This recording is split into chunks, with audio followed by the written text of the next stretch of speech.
Ladies and gentlemen, welcome back to your coverage of Star Series number 3, the $15,000 land tournament located in Kiev, the capital of the Ukraine, sponsored by Intel and Asus. My name is Toshley, and I will be your commentator for the games we have coming up here for you today. And we will be jumping into the best of 3 of the winner bracket between Pulse and Na'Vi. Pulse, formerly known as Skarne, slightly earlier in this tournament, and before that known as Infused, or at least several members of Infused are now in the team currently known as Pulse, most of which hailing from the land of Sweden. They will be fighting it out against the defending champions, the team of Na'Vi, fan favourites from within the scene of Dota 2, and not to mention, I just mentioned the defending champions, but they're also fighting for the honour of their country. Of course, the tournament is in the Ukraine, and they are a Ukrainian team, or at least 2 members are from the Ukraine. They're located in the Ukraine, the manager's Ukrainian, but there are also 2 Russians and Puppy, the Estonian captain. On the side of Pulse, we see Captain Mini following up with Wagamama, Panoy, Skarne Land, Region, and Fishbone. And on the side of Na'Vi, we see Captain Puppy following up with Havors, Dendi, Arsart, and Light of Heaven. Jumping straight into the draft, we see Pulse taking out Lanai and Batrider, those 2 very powerful solo mids that the team of Na'Vi love to play. Na'Vi banning out a Darkseer and a Jakiro, fairly standard thus far. Pulse first picking up a Leshrac, and Na'Vi responding to that with a Bounty Hunter and a Shadow Shaman. A lot of ganking and control to come out of these first 2 pickups. Na'Vi, of course, very aware of the metagame change. In fact, every team should be aware of this metagame change, where it's a bit more focused around killing than it is about pushing. And Bounty Hunter and Shadow Shaman, 2 heroes that are very good with that. 2 disables, Bounty Hunter which can chase after units, and of course, you've got that track which gives a little bit of extra gold and helps out with ganking with an armor reduction and vision and true sight. Pulse pick up Chaos Knight and Wisp. Na'Vi pick up Omni Knight.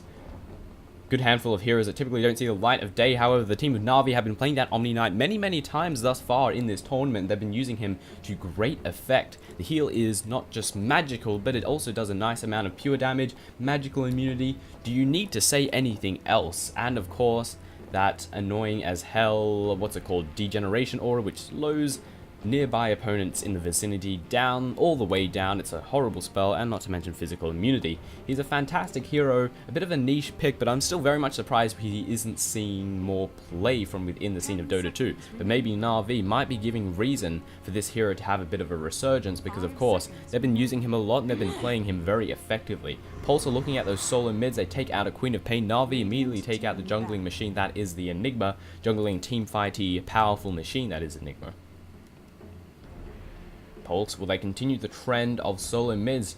Keep in mind that Dendi and Shadow Shaman's a perfectly fine solo mid. Dendi has played Shadow Shaman as a solo mid several times in the past. He could very well do so again. They take out Pudge. We are continuing to look with the solo mids, and Na'Vi are taking out those fantastic initiating heroes and those fantastic heroes that deliver a lot of teamfight presence. Tidehunter with his Ravage and the Anchor Smash, not to mention Enigma, Midnight Pulse, and Black Hole. Both of those spells can cause some serious damage and some serious problems for the opposing team, not to mention the fact that the magical immunity to come out of Omni Knight does not, the Black Hole doesn't care about magical immunity, it just continues to go through. And Pulse take out a Phantom Lancer. We're switching it off to hard carries right now. No Phantom Lancer going to see the fray. Na'Vi did pick them up in a game a few games ago, and they used them quite effectively.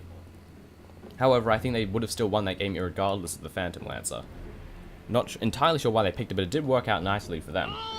Na'Vi taking out the Windrunner. We don't want to see any Light of Heaven shackles coming out from the opposing team. And how will Pulse add to their current composition? We've got support, we've got push, we've got a semi-carry in the form of the Chaos Knight, arguably a hard carry. Once he gets a Manta style and he gets a lot of power on those illusions, like with such as a Heart, it's a free tower, and you can't really do anything about it because those illusions do a lot of damage, and he doesn't even need to be in there with the illusions. They'll just bash everything down to hell. However, Shadow Shaman Shock and the Holy Light coming in from Omni Knight will be able to kill off those illusions at a reasonable rate, but they will most likely still be able to take something down. Brewmaster going to be their 4th pickup. They're looking for that initiation. They can't pick up Enigma, they can't pick up Tide, so they will go with a Brewmaster, which will give them a lot of mid-game power, and it forces team fights essentially. And it makes life difficult for Na'Vi because one of their heroes is essentially invincible, or at least you have to kill him 3 times. And he's difficult to gank because you just split the units, you send the Earth Spirit to go that way, and they have to deal with the other units that are there. And the Earth Spirits, of course, are one that reforms once the duration of the Primal Split ends. Rubik is still in the pool. And immediately they pick up Rubik, thinking, solo mid, who isn't banned? Rubik isn't banned. Dendi loves to play in that Rubik. Very surprised that the team of Na'Vi didn't pick him up earlier. So here we have our solo mid, secured by the team of Na'Vi. Pulse don't really have a... Well, Brewmaster can go solo mid, so can Leshrac. CK and Wisp is also another possible solo dual lane mid combination, but they might want to go with a dedicated solo mid hero. As to who's left, well, there's a good number. Invoker's still in the fray. They could also go with a Tinker. The option is, of course, up to them, however. And they will go with Nevermore. Shadow Fiend making an appearance in this game. Definitely looking forward to seeing how this all unfolds. Rubik up against Nevermore. How will they I can't think of the word. Alchemist. Whoa. Now here's a game I'm looking forward to. There were already a couple of picks that we didn't exactly expect to see, but Alchemist is definitely someone I didn't expect to see, but he has been buffed significantly, and I was expecting to see him more in this tournament. And Havorst, the hard carry man, will be playing on that hero. On the side of Pulse, on the Radiant side of the map, we see Fishbone playing on the Leshrac. We see Mini playing in on that Wisp region to play on the Chaos Knight. We have Pinoy to play on the Shadow Fiend, and finally we have Wagamama playing in on that Brewmaster. On Na'Vi side of the map, on the Dire side of the field, we see Dendi taking up the role of that solo mid on that Rubik. We see Puppy playing in on the Omni Knight. We see Rasta being played by Arsat. Havorst playing on that Alchemist, and finally we have a Light of Heaven to play in that Bounty Hunter, going to be taking that solo off lane. Dendi going solo mid, and up in the top we'll have a tri-lane of Rasta, Alchemist, and of course Puppy. And on the side of Pulse, well, the lanes are slowly beginning to form. Down the bottom, it looks like we will see Nevermore and Wisp. Not what I would have expected. Would have seen Nevermore up top. Light of Heaven going on a bit of a venture, but he is in his Ghost Walk. No one's going to catch him out. Just going on a bit of a check, making sure he's not trying to block that camp. 30 seconds to battle. Is he going to rotate up to top? Is he just staying down here to capture this first rune? Or will he indeed be down bottom with Wisp? Of course, you can put Nevermore bottom. You typically put him mid because he's very powerful, but at the same time, he's easily ganked, which might be reason enough to not put him towards that middle lane. Na'Vi definitely playing it safe at the very beginnings here. We can see the team of Pulse sort of skating out to the very edges of their side of the map, while Na'Vi are just staying right the hell in. They aren't venturing out too far. Puppy will go on a venture to check for this top rune. Will be double damage secured up by Wagamama. The armor of omniscience. Being a little bit cheeky, I would guess, just giving him magical immunity. Here, take this. It doesn't do anything, but, oh wait, that was actually, it dispelled the, I'm an idiot. It dispelled the double damage coming in on Wagamama. Very smart move, in fact. So we're going to see Regen alongside Fishbone towards this middle lane. Dendi's going to have some problems, but he can use that Fade Bolt not only to last hit, but he can use it to make last hitting for Regen just that little bit more difficult. But immediately Fishbone jumps in and starts dealing down the harassment onto Dendi at every single opportunity. It will make life a little bit more difficult for him, and it will make life for Regen very easy in terms of getting those last hits and the denies and so on and so forth. Wagamama being forced back from the lane. Arsat moving straight into position to deal down the harassment. Going to just right-click him, and Wagamama will be forced away. We'll have to back off before the creep wave moves in on him. Shadow Fiend has requested a pause. Hopefully it will not go on for too long for obvious reasons because they suck. And down the bottom we will see Mini alongside Nevermore, or Shadow Fiend as he is more commonly known as in this game. Light of Heaven, how's he going to fare in this lane? He should be alright for getting those... He'll be able to sit in Ghost Walk, sit in experience range, and get himself to level 6 as fast as possible. However, whenever he makes an appearance, Nevermore, once he gets some souls up, will be capable of doing a lot of damage, and even if he jumps into the Ghost Walk, he should be able to hit Light of Heaven with 1 or 2 razors, and 2 razors is a significant amount of damage, so Bounty Hunter is going to have to be careful not to let his HP get too low, because if he gets his HP in too low and then jumps into his invisibility, he can still die, because razors don't care if you're invisible or not. It all depends on how exactly Light of Heaven plays this out.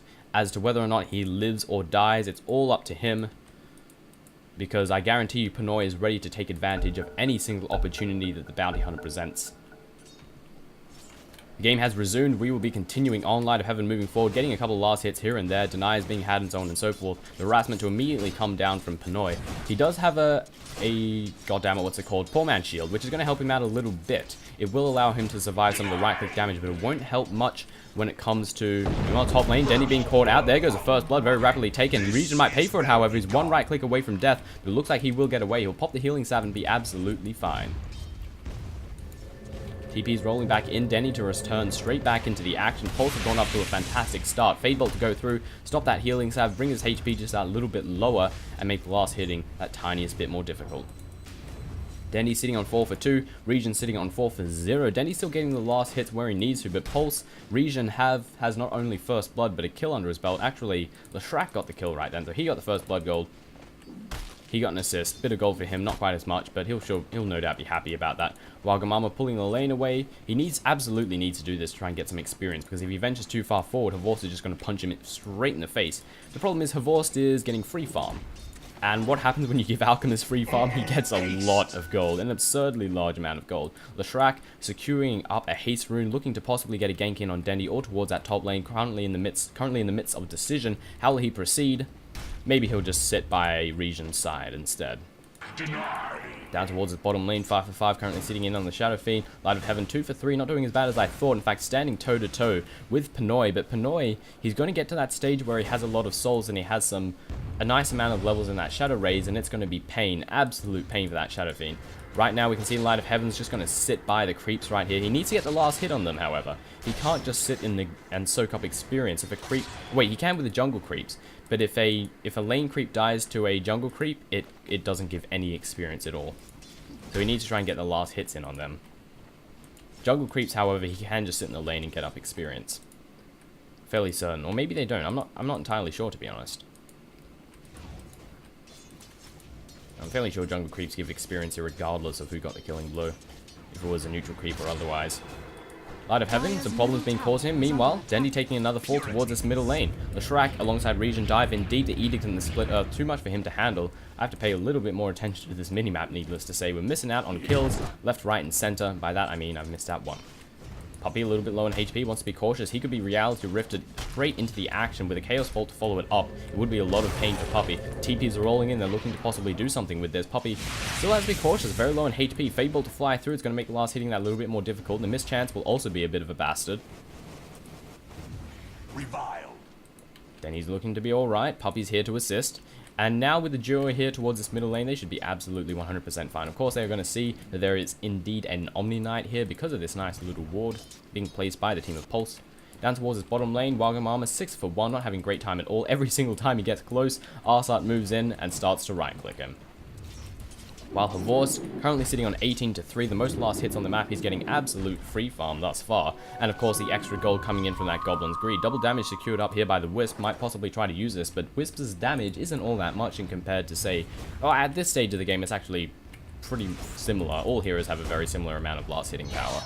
I mean, right-clicking power. Tether down, we've caught down, the sentry ward has been placed down as well. Light of Heaven trying to juke in the trees, but the Wisp are catching him out. He's looking to take a fall, but Mini might pay for it. No, he backs off, the tower doesn't focus him down. And that is an easy kill for the team of Pulse, but it did come at a bit of a cost. Several members are low. The Brewmaster's getting focused down here quite a bit. Nice blocking action coming down from Puppy, but Wagamama looks to be successfully escaping. Puppy forced to go back, the heal to go down to bring him back to where he needs to be. He's still fairly low. In fact, he could take a falling. This tower is luckily not focusing him just yet. Fortification goes down, Arsat here to assist, and that should be their escape. If Arsat was there helping them out, Shackles would have completely killed him. Combined with the shock, yeah, it would have been fairly dead. Towards this middle lane, the Wisp is moving in, Reality Rift to come down on Dendy, and Dendy's looking incredibly dead. The Split Earth and a 3-second stun. Do you need any more stuns? The Edict goes down, the Fortification is available, but they are electing not to use it at this current time. They wish to go for a trade. This top tower is being pressured, Unstable Concoction can go down on Wagamama, and a lot of HP stolen in from him. Down towards the bottom lane, Shadow Fiend successfully taking down a kill there on the poor Gonda, on the Bounty Hunter. Now, what was I trying to look at before action started unfolding? Gold per minute. Actually, very surprised Alchemist's gold isn't higher with the Goblin's Greed and the fact that he has the most last hits. But then again, Shadow Fiend has gotten himself a good number of kills. Once he gets a Radiance up, that gold per minute is going to absolutely skyrocket. And in fact, he doesn't have the most last hits anymore.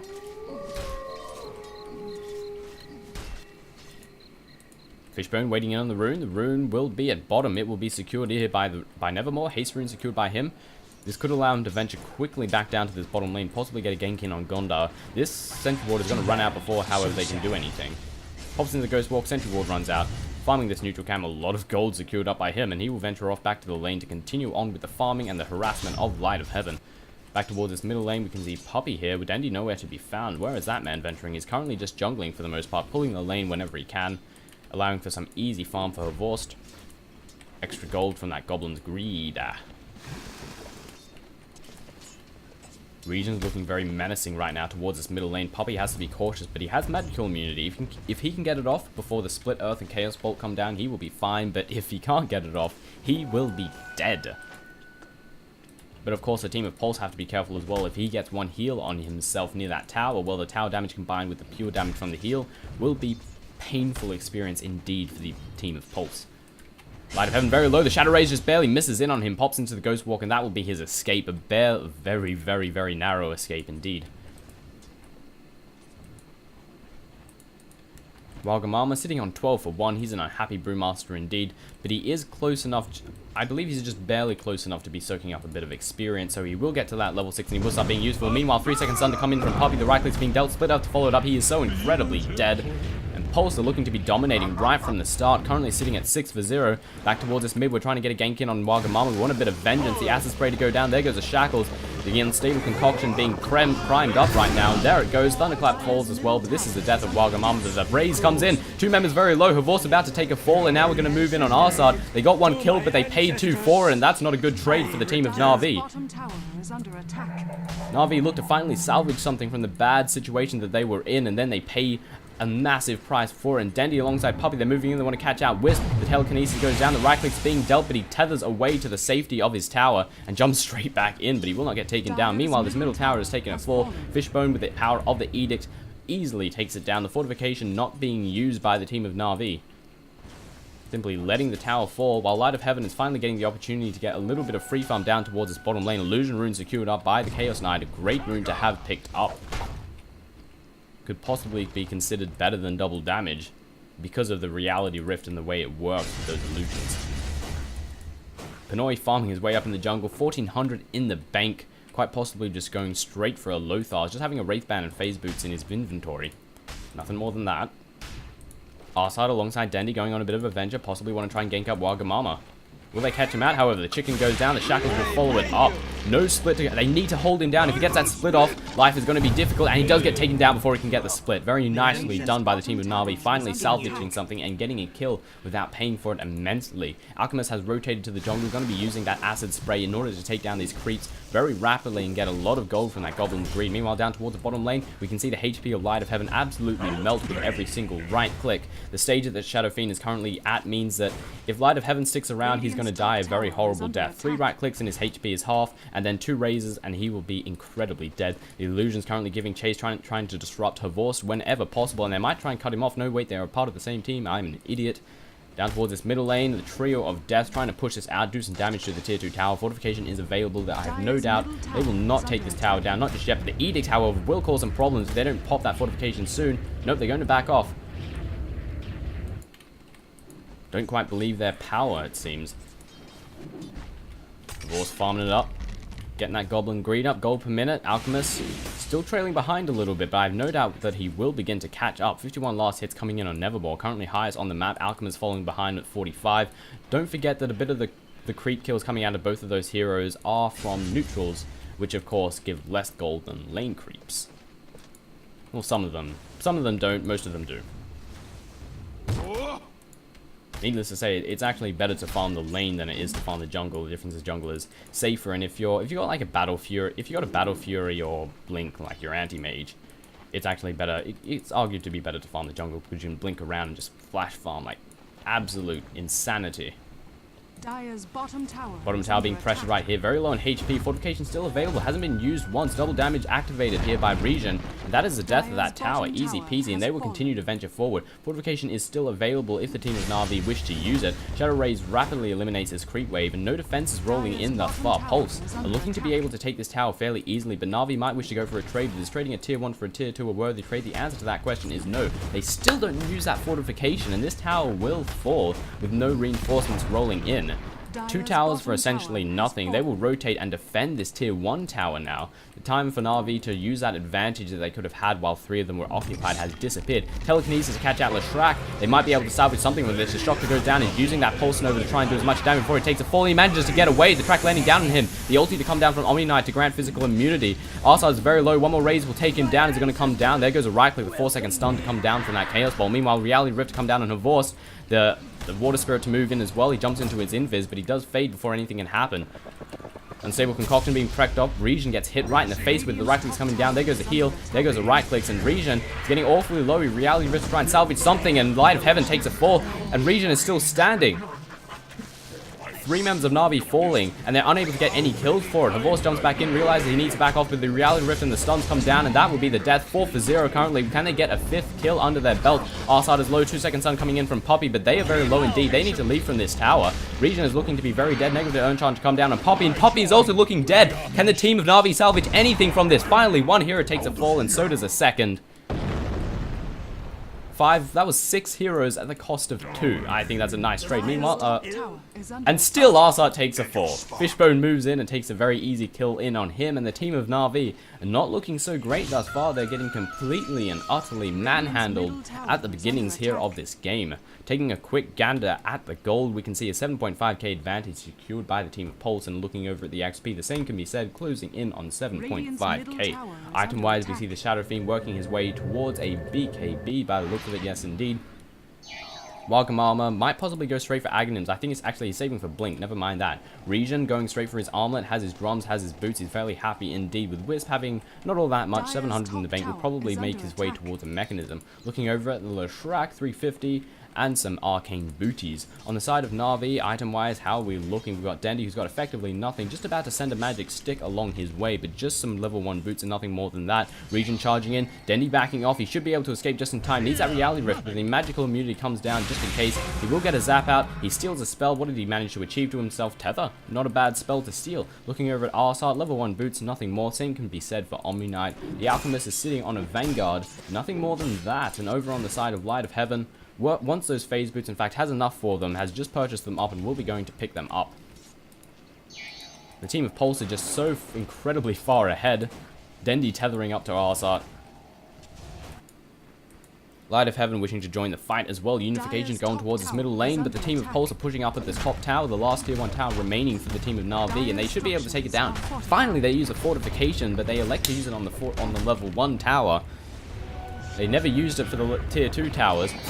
Pulse is in a bad situation. He gets caught out by the team of Na'Vi. A few right clicks go down, but there goes the tether. He gets away. Reality Rift come down, and Poppy 4-second stun, and he gets brought down. There goes a ward. Split Earth to catch down on Havorst, trying to do what damage he can. Arsat needs to escape, but the Reality Rift brings him straight back. Dendi undecided if he wants to jump in or not.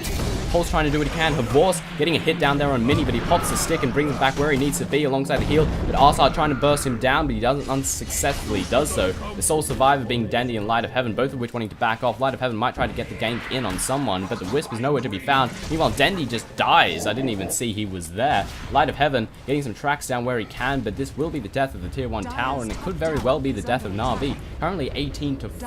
Na'Vi not looking so great. They're TPing in on Light of Heaven, but the heal gets popped down. A lot of damage sustained by Mini, and he will back off. He will use the Urn Charge to bring him straight back where he needs to be. More TPs rolling in. They need to defend this tier 2 tower. And looking like it, Pulse will back off. They've had a nice little victory. Little is a bit of an understatement. They will back off to the safety of their side of the map, take a moment to lick their wounds, and then return straight back into the action once they have a couple of items up on themselves. How for Na'Vi to proceed from here on out? Well, a lot of which relies on Havorst and Light of Heaven. If Havorst can get the farm up, if Light of Heaven can get the farm up, they can become a very formidable force. But they need to get the farm up, and they're currently very far behind. The amount of farm that Pulse has on them is just allows them to kill them so easily. Mini alongside Regen charging in towards the offensive. Dendi currently magical immunity up, so they will come in from the behind, but the ward spots them out. They need to back off fast, and they will indeed get away. Counter warding action to go down. They know very well that there's a ward here, and they decide to take it down. Very wisely done indeed. If that ward wasn't there, they would have been dead. And they might counter ward, and then their ward. Or they place the ward down right here. Don't quite want to risk it to try and counter ward it. It's a nice placement. Unification going on towards this middle lane. Want to try and bring down this tier 2 that sits itself here. Will they be able to do so? Nevermore, or rather Wagamama, continuing to farm it up, almost has his Blink Dagger. In fact, about 20 gold away, looking over at Pinoy, sitting on his BKB, Ring of Aquila, Regeneration Rune in hand. Team of Na'vi have grouped up together. They don't want to let themselves get separated because it will result in just a more rapid death, but they can't take on a full assortment of the Pulse's heroes. You know, Alchemist gets killed. I have no idea what he was doing down there. I guess he was pushing out the lane and then got himself ganked. What Na'vi need to do to bring this back, another thing that they can do to bring this back rather, is do what Pulse just did this then. Find out a hero that's on their own, group up, and kill them. Because right now, Na'vi cannot fight 5v5, they probably can't even fight 3v5. They need to catch off someone on their own and kill them easily. It will not only deny them golden experience, it will make Pulse a member down, and it will allow now Na'vi to salvage something. Phantasm being popped down, fortification not available. The tower will die with the might of the Edict and the Phantasm.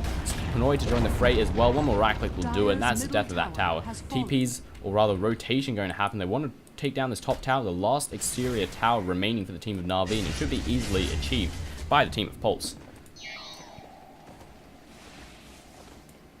The Shrek looking to possibly be going for an Aghanims or a BKB.